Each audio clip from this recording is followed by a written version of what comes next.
अपनों के हक के वास्ते लड़ते रहेंगे हम। अपनों के हक के वास्ते लड़ते रहेंगे हम। जीने की गर्ज लेके यूं मरते रहेंगे हम। और मंजिल न दीजिए हमें, रास्ता तो दीजिए।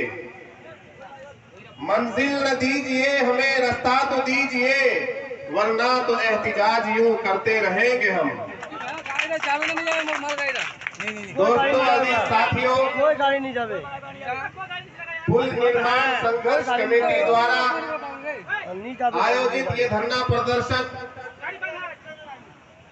आज पहली मर्तबा नहीं लगा है, बल्कि साल की मेहनतों के बावजूद और आज से 10 महीने पहले इसी सड़क पर, इसी रोड पर भारी तादाद में मुजाहिरीन ने, प्रदर्शनकारियों ने अपने गम और गुस्से का इजहार किया। और आज लगभग 15 दिन से पुल निर्माण संघर्ष कमेटी घाट पर अनिश्चितकालीन धरना दिए बैठी हुई है। दिन हो या रात हो, बारिश का मौसम हो या तूफान का समा हो, रात की तारीकी हो या दिन का उजाला हो, इस कमेटी के लोग अनिश्चितकालीन धरना में बैठे हुए हैं।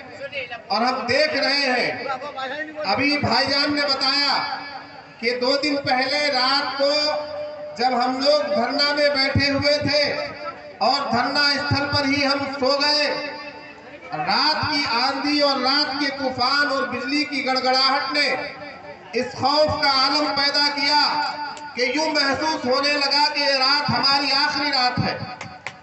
हम इस बात को समझ सकते हैं, इसलिए कि जब घर के अंदर हमारी ये कैफियत थी, हम घर की 4 दीवारें के अंदर ये महसूस कर रहे थे कि अब बादल फटेगा, अब बिजली गिरेगी और अब ये तबाह व बर्बाद सारा घर हो जाएगा।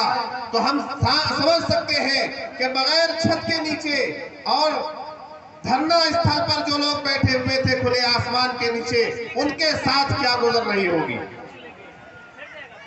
मेरे दोस्तों, आपको मैं बता दूं कि जिस तरह से हम लोग इस किशनगंज की सरजमीन पर और किशनगंज के अतराफ में गांव, बस्तियों और मोहल्लों में जिस तरह से हम रह रहे हैं और जिस तरह से हमारी जिंदगी गुजर रही है, क्या पूरे हिंदुस्तान की हालत यही है?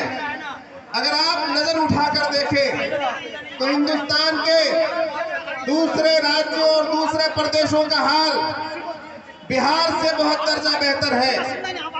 आखिर क्या वजह है कि आजादी के 70-75 साल गुजरने के बाद, 70-75 साल आजादी के गुजरने के बाद हमारा राज्य बिहार, हमारा ये प्रदेश सबसे पिछड़ा हुआ क्यों बना हुआ है?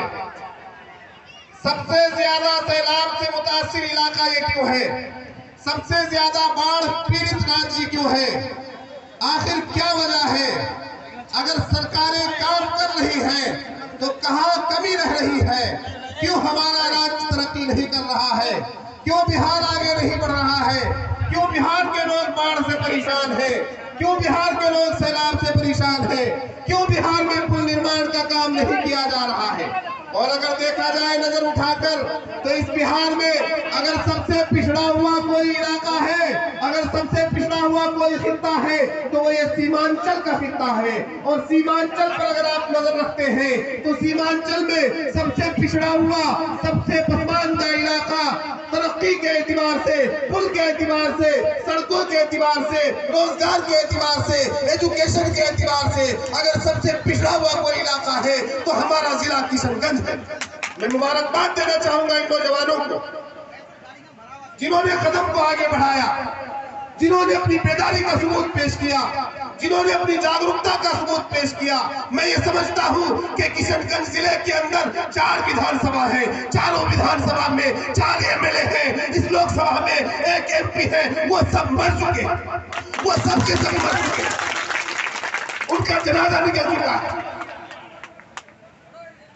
चारों एमएलए और ये जो एमपी है सबका जनाजा निकल चुका है। मैं ये बात किसी जाति इख्तिलाफ की बिना पर नहीं कह रहा। आखिर क्या वजह है इन नौजवानों को सड़क पर आकर बैठने की? आखिर क्या वजह है इन बुजुर्गों को सड़क पर आकर धूप में बैठने की?